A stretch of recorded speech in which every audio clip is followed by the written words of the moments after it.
Schizophrenia is a way of thinking about the world. Those afflicted often live in a delusional world where the only truth is the one created within their minds. That truth is often not a consensual reality. It is a truth created to hide what the psyche can no longer tolerate. I lived in an alternative external reality, in a situation my mind could not yet had to tolerate, in the service of beginning to complete my life goals, or so I thought.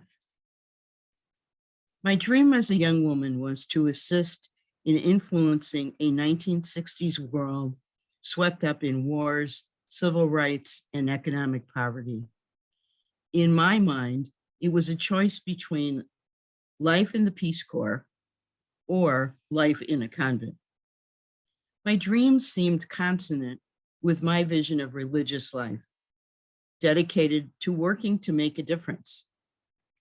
It was the 1960s, and Vatican II was creating a lively and expansive way to be present in the world as a member of an apostolic religious community whose stated mission was to bring vision to a world lost in war and hopelessness. I needed to find out if this was my path. So began my life as a novice in an apostolic community of religious women. If it did not work, my next step was the Peace Corps. Unfortunately, my life in the beginning stages of being in a religious community would leave me frozen, silent, and determined to make it work, given all that I had endured to join. No one, and I mean no one in my life, thought it was the right choice for me. My arrival from urban Boston to a distinctly rural Midwest culture was a potent, though not clearly understood by me, challenging change. I was joining a group of young women, many of whom had been in the convent since they were 14 years old. I was a college graduate who managed school, a job, money, and a group of wonderful friends. The distinct and exceedingly small rural worldview of a new surrounding culture silenced me early in this cultural change. The grooming of silence intertwined with the experience of a novice directress who set up a system of sexual and psychological abuse.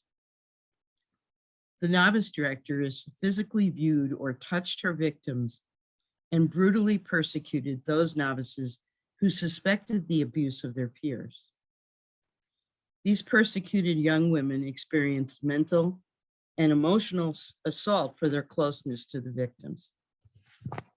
Novices who experienced physical and psychological abuse lived in a simultaneously insane-making, highly destructive abuse cycle, creating, in quotes, schizophrenic confusion and mental destruction whose effects were to last a lifetime.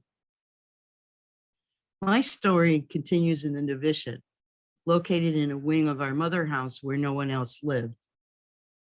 Isolation allowed the abuser to create a system where she could perpetuate her abuse on both kinds of victims.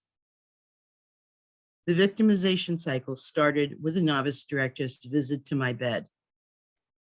One evening, she came to my bed as I was taking off my top and bra and stood naked from the waist up.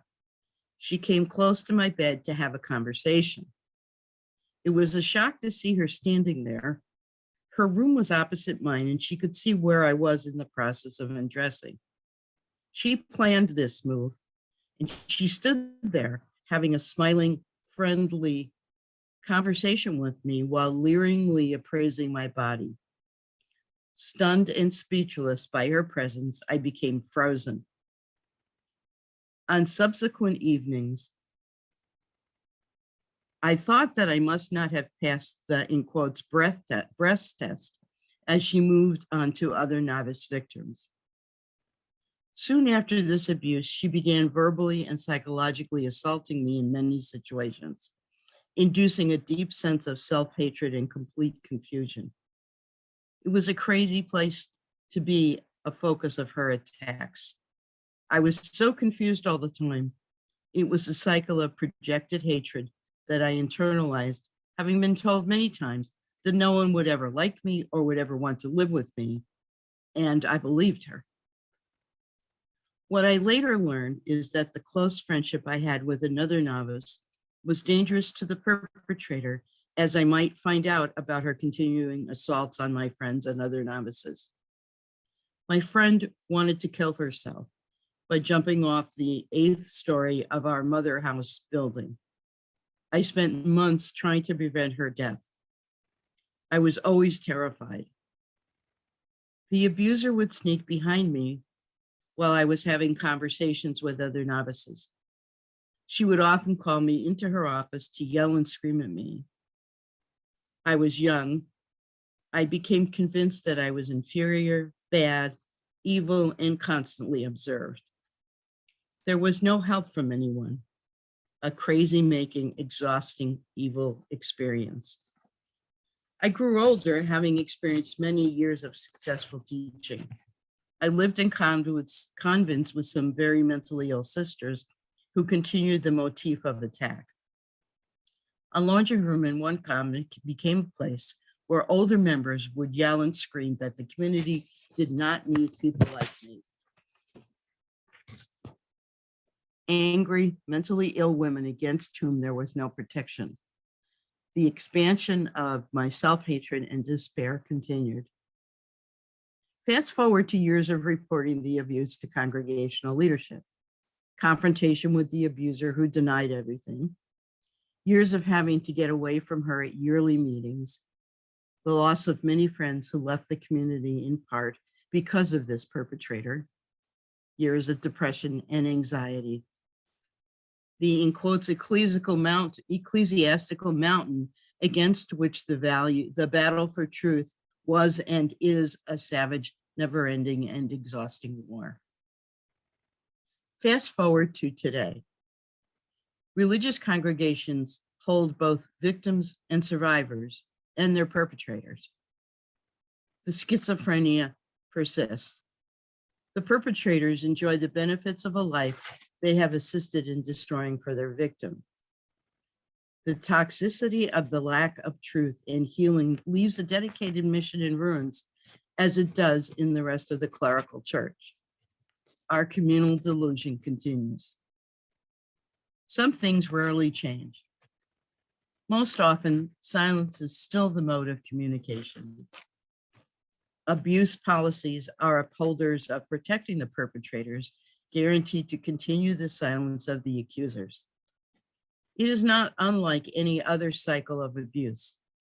The fact that it happens and harbors perpetrators in an organization designed to speak truth to and with the world is its most hideous legacy. This toxic wasteland continues to become more deeply embedded in the hierarchical culture of religious communities and of the hierarchical church. It is as though the mission to influence our world has faded away in the dust of our inability to face our own internal evil truths. We seem communally unaware of the tragedy of our history. Our current communal life rambles on as we dance on the graves of its victims. We do not acknowledge them as a group. We no longer dream.